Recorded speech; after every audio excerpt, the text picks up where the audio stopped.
Alright guys, Simon here and welcome back to our Minecraft Design School. So today we have a submission from Steven.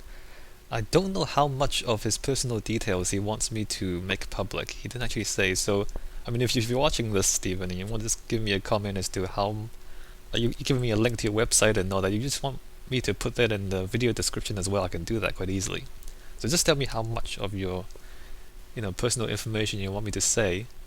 But Steven he's just started playing Minecraft. He says last Saturday he bought Minecraft. Let me just read his thing.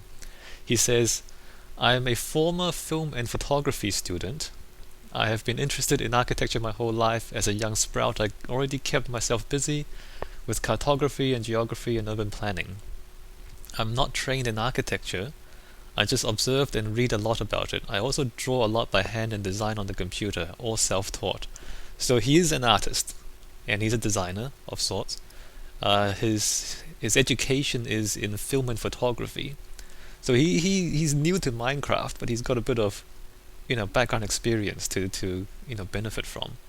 So this will be interesting just to see. As I always say, it's always useful to see different perspectives and see how different people see things, because you with with people with different experiences and different knowledge will look at the world differently, right? And so, most of you are just kind of people playing Minecraft. So here we have someone who's trained in the art disciplines. He says, last Saturday I bought Minecraft and started working on a small scale to larger scale, progressively making it more complex. So he's he's building stuff. I numbered the buildings with a sign next to each door so you can see in what order I've built. That'll be useful. Okay. He's playing in creative, so I haven't worked out a plan beforehand. I just started building from the shorelines. Let's see, I guess this is the shoreline he's talking about. Yep, right there. Because most cities evolve where there is water. Indeed they do. However, I do keep in mind how a building should be placed according to the placement of previous buildings. Good. While the city was taking more shape, a plan, perhaps story, started to evolve. I wonder if you're able to notice and articulate the themes without me saying what it is beforehand. I can try. I don't really like to guess, though. I don't think guessing is all that useful. Although, I'll tell you what I think of it. So maybe that'll be useful enough. Actually, let me just. I don't know how much you fly around. Okay, I see what's going on. Yeah, I see what's going on. Let's just drop back down. Should we look first? He's got a few questions. Actually, let's just look at this stuff first, because the questions are kind of not one of them is very specific, and then one of them is just not specific at all. So let's just look at what he's built, and then we'll come back to the questions. Let's see, he's got a couple of piers, no ships, but he's got a dock going on. He's built in the snow though. I know you're new to Minecraft, but you've built the port in a frozen area, whereas there's an unfrozen area right there. It's alright though, it's not your fault. Right, so there's a port and there's a wooden box. 7 immigrants. So that's not the first one. Let's see. He says he started by the water, so maybe, oh I see, the harbour master. I mean, he's given us names, so we can kind of tell what he's thinking. See, even just a single word for the name tells us a lot about what he's thinking, right? So the harbour master is basically just a hut. Alright, good start. And then that's not 2. 2 is back here. That's interesting. Like, he's placed the front door here, but the number 2 is... Notice how everything lines up. Notice how the 2 buildings line up there. And then, like, the back of these 2 buildings line up. You can tell someone has design experience when they make things line up. Either that or they're obsessive compulsive. Either or. But yes, everything lines up. So carpenter, slightly bigger. He's got a table and chairs. Alright.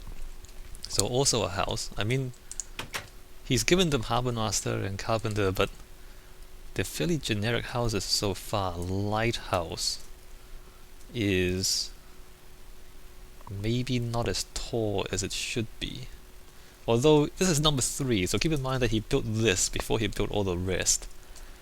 And as he said, he didn't really plan this thing out beforehand. And I think, I mean, this is a good example of why planning is often a good idea. Because, I mean, he built the lighthouse as the third building, and at this point, it is the tallest building in the city, right? But then afterwards, as he's kind of progressively using different materials and then being more ambitious about how he builds, the lighthouse doesn't really make sense afterwards. So, the lighthouse really needs to be a lot taller than this, right? And maybe closer to the shore too. But that's okay, that's what happens. I mean, we can easily change that just by changing the name of the building. If we don't call it a lighthouse, call it something else, then it's not a lighthouse. Then it doesn't matter if it's not tall enough, right? Right? Clever. Clever. So you can just change the name and just say it's a tower. It's not a lighthouse. It doesn't really matter. So you can do that. And sometimes, I mean, it's a bit cheeky, you might think, but it happens in real life too. I mean, if a building, like, it's built for a purpose, but then if over time that purpose doesn't matter anymore, like, then people will either abandon the building or they'll convert the building to a different use. It's not, it happens in real life as well. It's not just change the name because you've made a mistake. No, but it happens. Like sometimes warehouses are converted into apartments, stuff like that. Like factories are converted into offices, because if you don't need the office, you don't need the factory anymore, then it's no point just leaving it there. So it's got an inn. All right, there's a reception, a couple of rooms, and then a staircase. The staircases are all right. I mean, he's a beginner, but he's doing okay with the staircases. Like, there's nothing awkward about it. Yes, I wonder how he managed the staircase, if he thought they were difficult. This is a bit odd. It's like dirt floors and a ladder. I wonder who's supposed to live here. Not quite as comfortable as these rooms, obviously. Let's see, the tall ceilings too, actually, that's interesting to note. And this is the first large building. Oh wait, how do we have an upstairs? We don't. I think this is the... it almost looks like there should be an upstairs, doesn't it? Wait a minute. How do you get up here? There is an upstairs. Oh, wait, that's right. My bad, I was up here just a moment ago. So it's got fairly tall ceilings. At least downstairs he does. Interesting. I mean, these are all decisions you make. I mean, you might not think that's a big deal, but the fact that it's 4 blocks and not 3, I mean, something made him decide to do that, and it's not trivial, these sorts of things, like this is, this tall, but that's a bit taller. Anyway, number 5, the market. I like the marketplace. The scale is a bit off though. It's not really big enough to be a market, I don't think, unless it's a really small market. I mean, how many stalls can you have here? But that's always strange when you kind of build, or when you start building, like trying to get the scale right. It's often difficult because you don't really know how big things should be. I mean, when you look at buildings in the real world, everything makes sense, but then when you imagine them in a game, especially since everything is so abstract here, like everything is blocks, it's often difficult to get the scale right. If it were me, I would make this market quite a bit bigger, just because it should be bigger than the individual buildings. If it's a place where a lot of people gather to buy things and sell things, then you need more space. There's a bit of a monument thing here, that's interesting. He's making interesting use of the... Oh, my bad, it's creative mode. Sorry. He's making good use of the slabs and the stairs as well. Interesting. I wonder when he built that. Like, he's labeled the buildings, but then he made a little square here and he didn't label that. And that's something else that people sometimes do as well. Like, they think about buildings as objects, but then they don't think about the spaces between buildings as things as well. But when you look at it, like, obviously that's a town square, and a town square is a thing, even though there's no. It's like a building is an object, and a town square is kind of like the absence of a building on this piece of land, and you think, oh, there's nothing there. No, but the space is a thing too. So I mean, that also deserves a sign, in my opinion. But again, not a big deal. Just something to consider. Like the gaps are also things. Does that make sense? Like if you have a house and you have a garden, the garden is kind of like where there isn't a house, but then the garden is also important. Or you have, a series of buildings around a courtyard. You have 4 buildings, but you also have the courtyard. The courtyard is also important, like it's also useful to people, even though it's basically just a space where there aren't any buildings. But it's still, it's not just because there's nothing there doesn't mean you shouldn't consider it as a thing in itself. Is that just kind of weird, or does that make sense when I say it? Huh. So he's used slabs for the floor here, and he's put a bed up there. Yeah, slabs are difficult to deal with in Minecraft, because you can see what happened there. These are slabs, right? Yeah, these are slabs. And then the beds kind of have to be raised because you can't put furniture on a bottom slab. Interesting. Got backyards. What was this again? Exquisite house. So you can see as the numbers go up, he's gradually building more and more complex buildings, which is great. Like when he first started off, he started with a few simple houses, and then wasn't content with just simple things, so he decided to build more and more complex things. That's a great thing. Why is it's got a secret tunnel going on in between the houses and all that? Alright, I'm not going to go through here because I want to stay on the ground. Wow, there's a lot of this stuff. Secret tunnels. Alright, so he's got a bigger house, and then, wait a minute, 6? 7, where's number 7? 7 is not there, 7 is not there.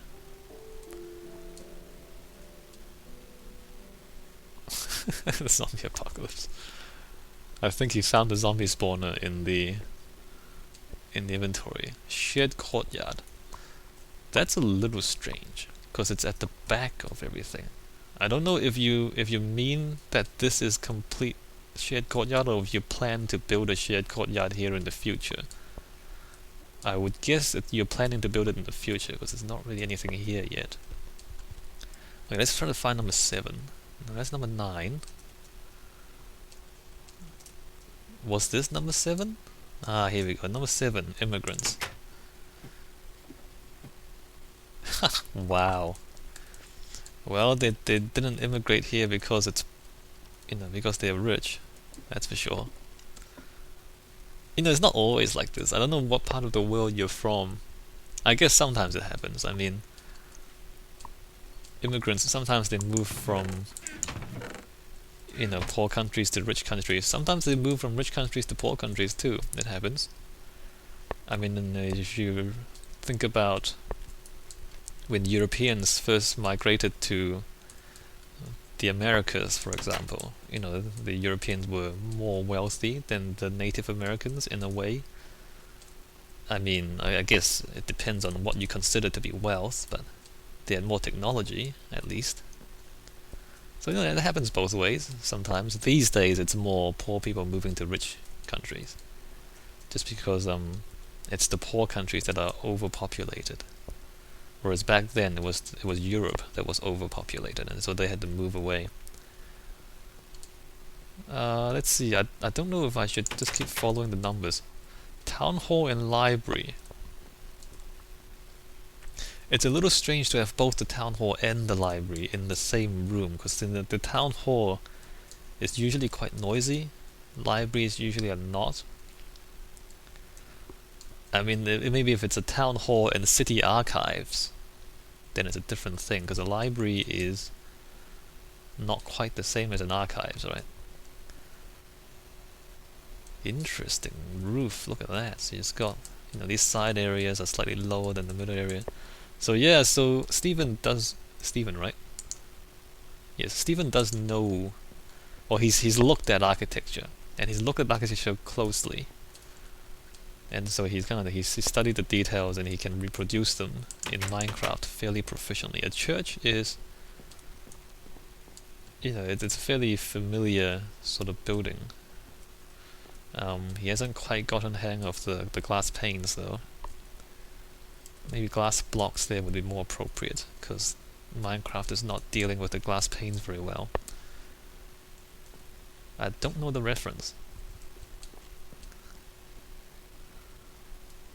But you see, look at this. It's got beams, it's got the ceiling, it's got columns in the walls and in the glass, the tall vertical windows for the church. Yeah, so he knows his architecture. He's seen enough of it, and he's, as I said, he doesn't just look at architecture. Yet he kind of analyzes what he sees as well. So graveyard here, that's very good. So using different blocks and using different materials as you go along. Shops, a fairly simple shop. Do we have more shops? I'm thinking he's kind of not finished here. He's got a castle going on there. Let's just check what these are first. Hotel Colorado. Cool. Is that based on a real building? Possible. I don't know if that's a reference to something. I don't recognize the reference though. Wow, look at this. He's done the roof as well. Like, roofs are something that people often kind of do wrong, because like all the spaces that people usually don't go to, they don't know. So things like sewers in video games are often not very accurate, because how many people go hang out in sewers, right? If I know you're not Ninja Turtles, don't try to tell me you hang out in sewers. Rooftops are also spaces where a lot of people don't really understand, because you don't usually go onto the rooftops of buildings. So yeah,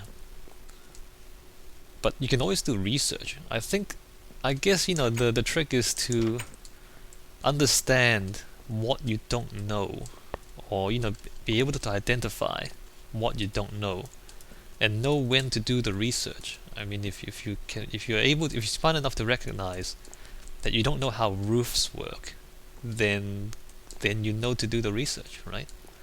I mean, if you're just building and then you don't know something, but you don't think that you don't know, and you just kind of guess, and then you just kind of build something there, and you don't really know what you're doing anyway, then you start to make the mistakes. Then you start to get things that aren't really plausible.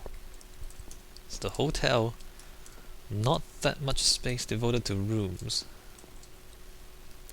I mean, it's impressive, right, having this giant entry, but it's not very economical.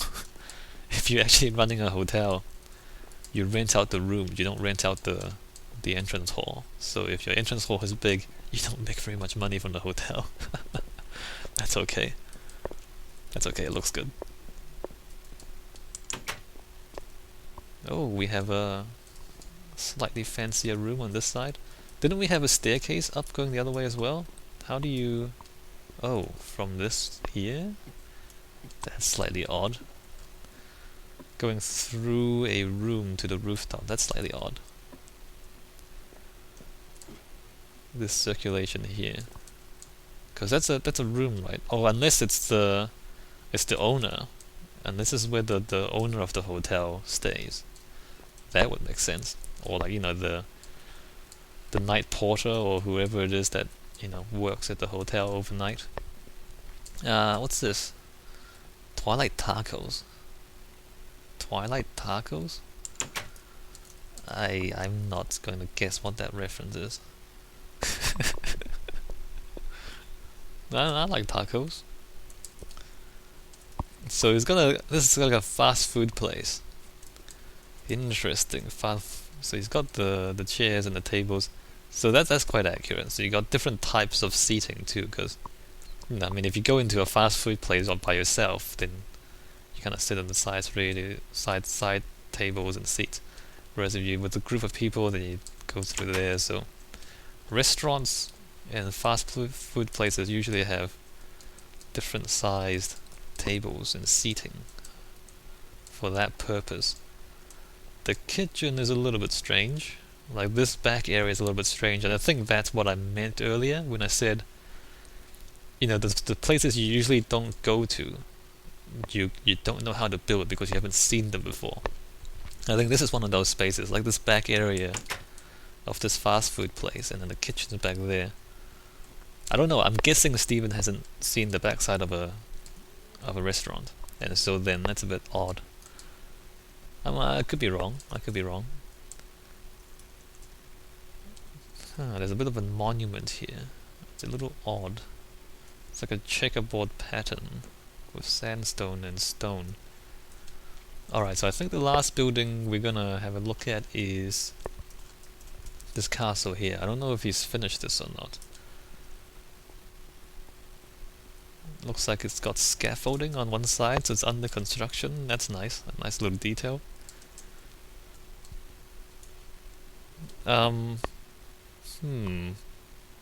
It looks slightly Mali?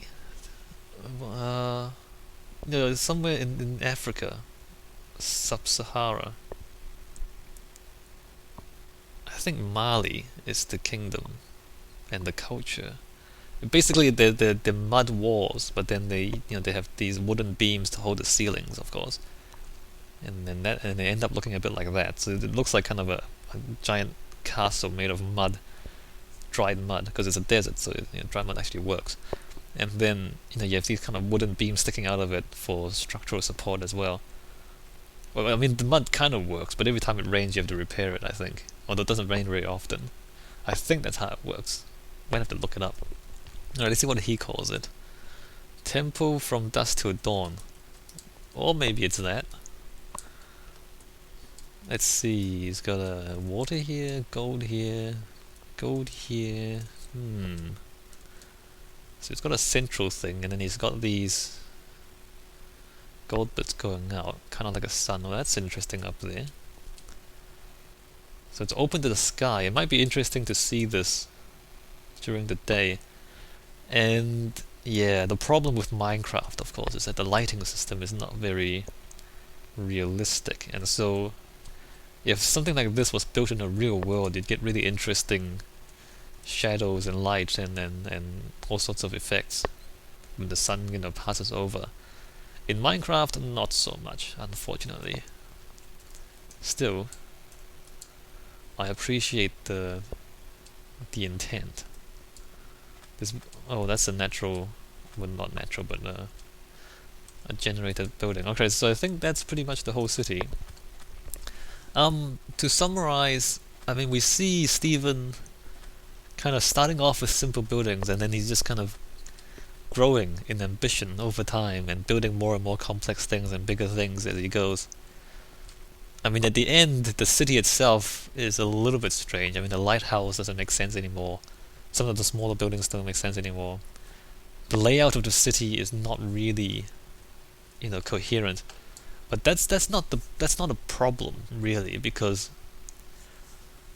that's not what Stephen's going for at the beginning. I mean, Stephen's just building for fun, building individual buildings for fun. So the urban planning stuff, I mean, I can point that out, but it's like saying, why does this bike have 2 wheels? Why doesn't the bike have 4 wheels? That's not the point of the bike, right? So I mean, me pointing out the stuff that's pointing out the stuff he hasn't done doesn't really make any sense. Alright, so let's go back to his questions. He says, during one of my researches, I noticed that everything around us occurs in patterns, and that it has depth because patterns are often placed in other patterns. It depends on what scale you look at it. A metaphorical example, atoms and molecules and planets and stars.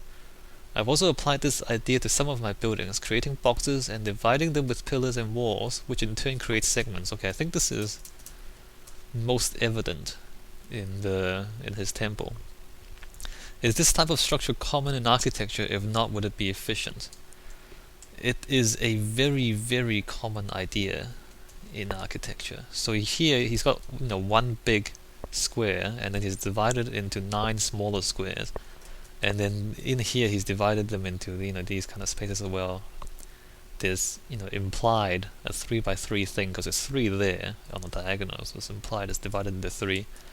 So 3 and 3 and 3 and 3 and, well, you can't really divide a single block into 3, but he would if he could, I think. So that's what he means. Yes, and this is sort of thing that everybody's interested in, including mathematicians and scientists and artists and architects.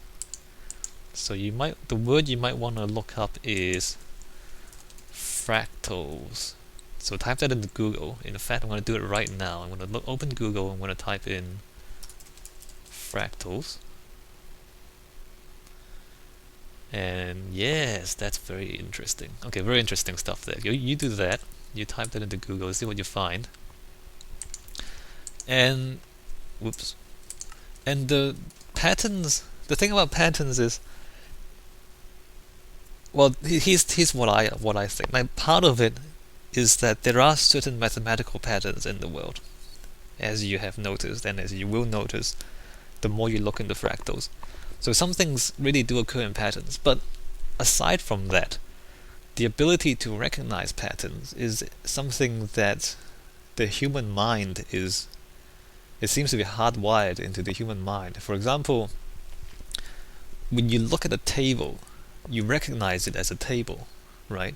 It's got a flat surface, it's got legs usually, and it's used to, you do stuff on it. So whenever you see a table, you say, okay, that's a table. But if you really think about it, every table is different.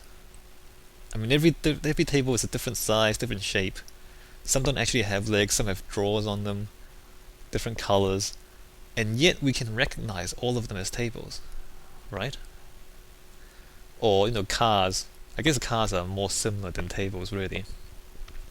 But the houses too, if you look at buildings, like if you actually you look at each individual house, they have certain common elements, like they have a roof, they have walls and windows, and people live in them, and bedrooms and kitchens and whatnot. So there are a lot of common things, but every single house is different, and yet we recognize the pattern of them. You see what I'm saying? So it's something that the human mind is hardwired to do, is to put things in categories. Even though, I mean, objectively they're quite different things. Like every part of them is different from the others, and yet we recognize them as the same thing. So, and the human mind likes patterns because it allows us to make sense of things. I mean, if we have to give a different category to every single house we see, we'd never categorize them. Like we can never make sense of the world because everything's different. But if we say, okay, all of these things here are houses, and then all of these things here are roads, and all of these things here are shops, then we can reduce the complexity into these categories, and then we can make sense of the city. So it actually is essential to our understanding of how things work, to reduce things into categories, to create these kind of archetypes, I guess you call them, these patterns. But yeah, look up fractals. And is it done often in architecture? Quite often, because it's easy for the designer to understand, because that's how the mind works. To reduce things into repeating patterns, then we can kind of manage complexity more easily. So I mean, if you look at an office tower, or you look at a school or a hospital, or a prison, or a factory, I mean, you see a lot of kind of repetition of modules. You have one room, or you have one office, and then you just kind of repeat them and put a corridor to join them up, and then that's your office building, right? But we do that because we don't want to have to design 300 offices individually. We design one and then just copy it, and that makes it it actually makes it possible for us to design complex buildings by repeating simpler elements. So that's your kind of fractal going on. And it also makes it easy for people to understand as well. I mean, imagine if you walk into a group of buildings and every single one of them looks completely different from every other one, then you can't make sense of anything. So for the user, for the people living there as well, it's useful to have those patterns so that they can understand what they see and what they're using and what they're walking towards. But having said that, if your patterns are too rigid, then it becomes boring. I mean, if every single house looks exactly the same as every other house, then it's boring. So there's an interesting kind of contrast, or an interesting relationship there between, having it recognizable as patterns, so it's similar enough to be recognizable as patterns, but not identical such that it becomes, impossible to separate one from the other, if that makes sense. Anyway, I can talk about this all day, and you can probably you find some mathematicians that can talk about fractals all day as well. So I'm not going to say too much more here, but you can do your research. So that's the question that really has nothing to do with Minecraft. So question 2, regards to town hall and library, are the wooden logs in the roof conceivable? Is the cobblestone ceiling in the living quarters underneath the town hall library realistic? Yes and no. Wooden logs in the roof. Let me just check the wooden logs in the roof. Wooden logs in the roof. Yeah, that's fine. That's fine. I mean, if you say they're logs, it's a bit strange. But if you just say they're timber beams and columns, that's fine. That's good, because that supports that, and that kind of bridges over that. Yeah, that's fine. The structure. It's fine. Everything looks like it would stand up in the real world. The cobblestone roof, ceiling and roof. No, in the real world you usually don't use cobblestone in the ceiling. Because, well, there's a lot of reasons. Well, firstly, cobblestone is loose, right? They don't stick together. So when you have a rock sitting on the ground, it's quite stable. When you kind of have 6 rocks and you try and kind of make them stand in the air, or kind of hold themselves up in the air, unless you make an arch, they're not gonna stay there. Does that make sense? It seems a bit strange to say it like that, but yeah, no, you don't use cobblestone for roofs. Also because it's heavy, like rocks are heavy, and it's not efficient to have heavy things being held up above you. I mean, the roofing materials, tiles are often used, but tiles are heavy too. I don't know why people use tiles, to be honest. I mean, they're good in other ways, but they're actually quite heavy. Things like corrugated iron is quite light.